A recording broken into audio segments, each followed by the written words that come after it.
Hello everyone, myself doctor Abhilasha Kinkar. आज हम जिस विषय पे बात करना चाह रहे हैं that is a low AMH।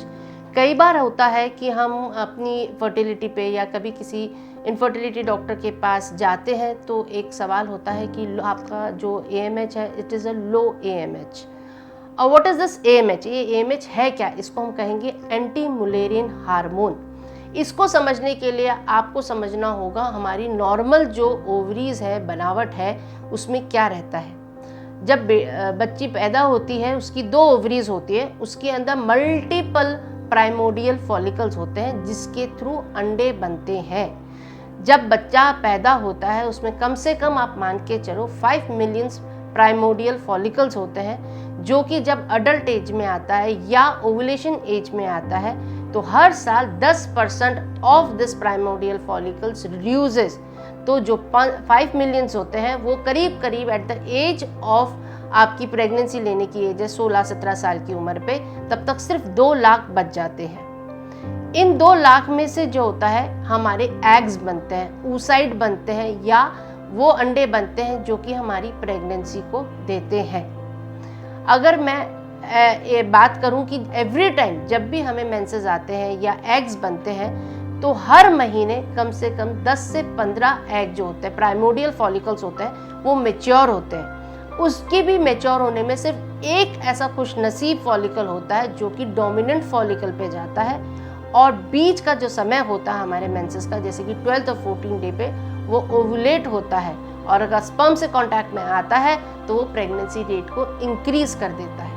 अब मैं आपको बताऊंगी कि लो AMH जो है that is an anti Mullerian hormone. इसकी एक परसेंटेज होती है। ये क्या होता है, यूजुअली अगर 1.5 से अगर कम की तरफ है तो हम इसे लो AMH कहते हैं।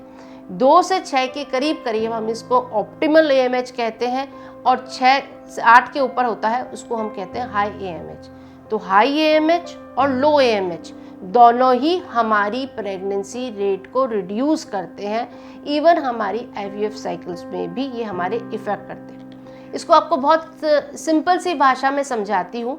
जैसे कि मेरे पास एक पानी का ग्लास है, उसको मैंने पी लिया तो सिर्फ मेरे पास अब आधा ग्लास पड़ा है, लेकिन मेरी प्यास ज़्यादा है तो मैं जितना पानी पीती चली जाऊँगी वो ग्लास की जो कैपेसिटी है, लिमिटेशंस है, वो कम होती जाएगी। ऑलरेडी अगर लो AMH है तो हमारे फॉलिकल्स तो वैसे ही कम हो गए कंपैरेटिवली जिनका AMH नॉर्मल पे आता है।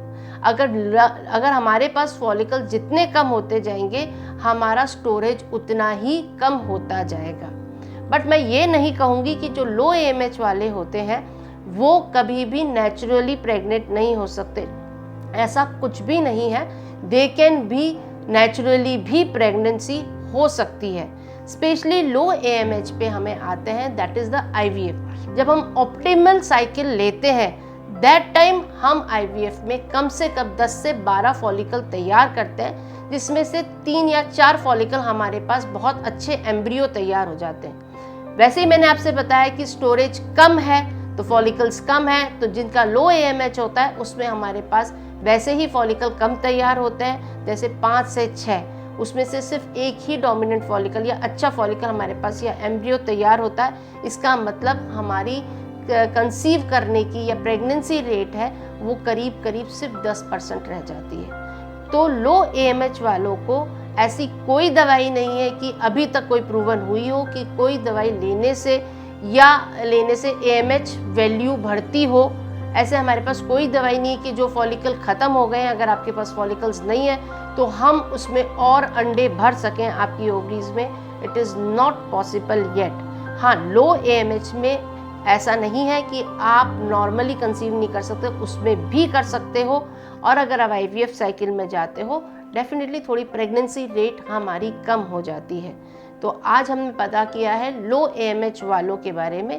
फिर भी अगर आपको इसके बारे में और कुछ जानना हो, you are very welcome to Kinkar hospital, और हम आपकी और मिथ और सवालों का जवाब देंगे। धन्यवाद।